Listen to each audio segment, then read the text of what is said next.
নমস্কাৰ সকলোকে পুনৰবাৰ আপন নিউজৰ অন্য এটা ভিডিঅ'লৈ স্বাগতম জনাইছোঁ। আমাৰ অসমৰ যিবিলাক নেকি দৈনিক কাম কৰি খোৱা মানুহ আছে, যিবিলাক নেকি দুখীয়া দৰিদ্ৰ মানুহ আছে, তেওঁলোকৰ কাৰণে এটা বিৰাটেই ভাল খবৰ ওলাই পৰিছে। এটা দুখীয়া মানুহ বুলি ক'বলৈ গ'লে যিবিলাক নেকি আপোনাৰ ধৰি লওক দিন হাজিৰা কৰি খায়, যিবিলাক মানুহে নেকি সৰু মুৰক কিবা এটা কাম কৰি যেনে তেনে চলি আছে, সেই সকল মানুহৰ কাৰণে অসম চৰকাৰ ফালৰ পৰা এটা বিৰাটেই ভাল খবৰ ঘোষণা কৰিছে। তো সেই ভাল খবৰটোনো কি, মই আজি আপোনালোকক সেই সম্পৰ্কে জনাম। তো ভিডিঅ'টো প্ৰথমৰ পৰা শেষলৈকে চাই থাকিব। মই শ্ৰীপাঞ্জি গগৈ, আপোনালোকে চাই আছে আপোন নিউজ। আহক আৰম্ভ কৰোঁ আজিৰ ভিডিঅ'। আগুৱাইছোঁ আজি খবৰটোৰ ফালে। খবৰটো দিয়াৰ আগতেই লাইক এটা কৰিবলৈ নাপাহৰিব, আৰু চেনেল যদি ছাবস্ক্ৰাইব কৰা নাই তেতিয়া চেনেলটো ছাবস্ক্ৰাইব কৰি ল'ব, যাতে এনেধৰণৰ খবৰবিলাক নিতৌ এই চেনেলটোত চাবলৈ পায়। আৰু লগতে ভিডিঅ'টো অকণমান শ্বেয়াৰ কৰি দিব, যাতে সকলোৰে উপকৃত হয়। আমাৰ অসমত বৰ্তমান সময়ত বহুতো মানুহে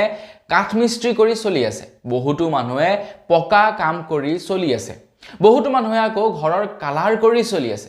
কিছু নৱপ্ৰজন্মই আকৌ বৰ্তমান সময়ত মেকআপ কৰি, কিছু লোকে আকৌ ফটোগ্ৰাফী কৰি, কিছু লোকে তাঁত বৈ চলি আছে, কিছুমান মানুহে আকৌ বেলেগৰ ঘৰত কাম কৰি বৰ্তমান সময়ত চলি আছে। কোনোবাই যদি কিবা এটা কৰি আছে, আন কোনোবাই কিবা এটা কৰি আছে, কোনোবাই যদি গাড়ী চলাই আছে, কোনোবাই আকৌ তাৰ বিপৰীতে অন্য কিবা কাম এটা কৰি বৰ্তমান সময়ত চলি আছে। মুঠৰ ওপৰত বৰ্তমান সময়ত বহি থকা মানুহৰ সংখ্যা খুবেই কম। প্ৰত্যেকেই কিবা নহয় কিবা এটা সৰু মৰু কাম কৰি যেনে তেনে চলি আছে।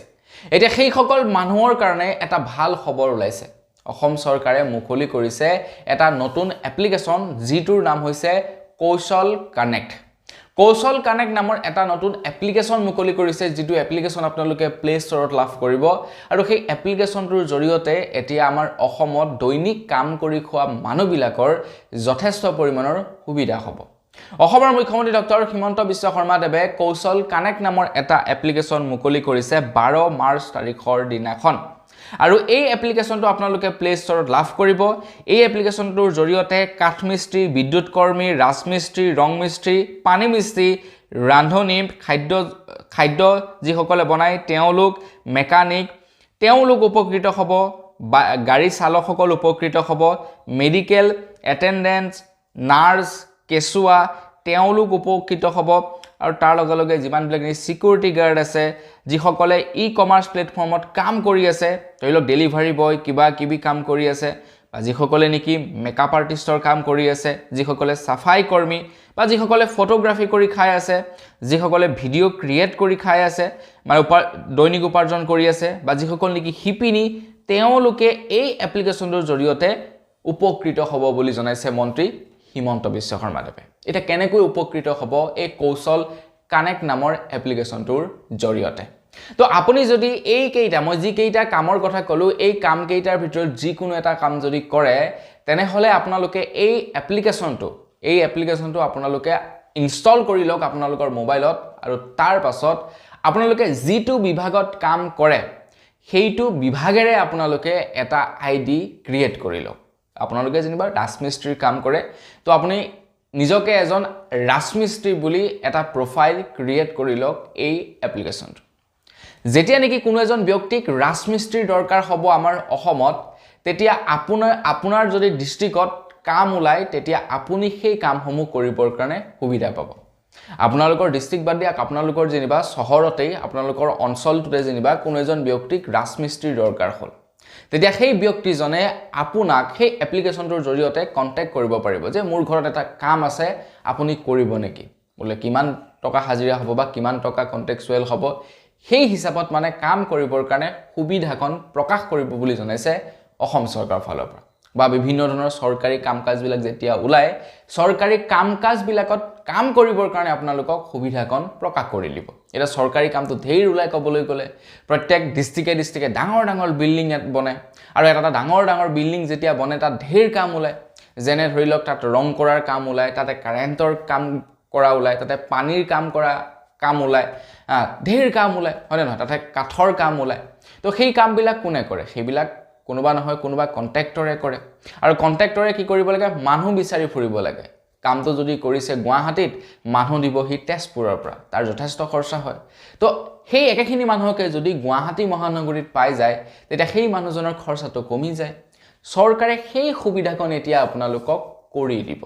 আপোনালোকৰ অঞ্চলত যিকোনো যেতিয়া কাম ওলাব আপোনাৰ বিভাগৰ যদি কিবা কাম ওলাব আপোনাক কন্টাক্ট কৰি দিব চৰকাৰে মানে পথটো দেখাই দিব যে আমুকত এটা কাম ওলাইছে দুয়োজনে কথাটো পাতি লোৱা পাতি তোমালোকৰ যদি পইচা পাতি বন্দবস্ত হয় তেনেহলে তোমালোকে গৈ কামটো কৰাগে মানে আমাৰ অসমত বৰ্তমান সময়ত সৰ্বসাধাৰণ মানুহবিলাকে যিখিনি কাম কৰি আছে সেই কাম কৰি থকা মানুহখিনিক কোনো এজন ব্যক্তিক যদি সেই কামবিলাক দৰকাৰ হয় তো যিজন ব্যক্তিক দৰকাৰ হয় আৰু যোনে কামখিনি কৰে দুয়োজন ব্যক্তিকে কি কৰিব লক লগাই দিব এই কৌশল কানেক্ট নামৰ এপ্লিকেশনটোৰ জৰিয়তে আৰু তাৰ লগে লগে কৈছে আপোনালোকক চৰকাৰী যেতিয়া কামকাজবিলাক ওলাব সেই কামকাজবিলাকত আপোনালোকে সুবিধা লাভ কৰিব এতিয়া প্ৰত্যেক ডিস্ট্ৰিক্টে কিমান বিল্ডিং বনে ৰাস্তা বনে দলং বনে কিমান কাম ওলাই হয় নহয় তো সেইবিলাকৰ যেন আপোনালোকে কৰিবলৈ চান্স পায়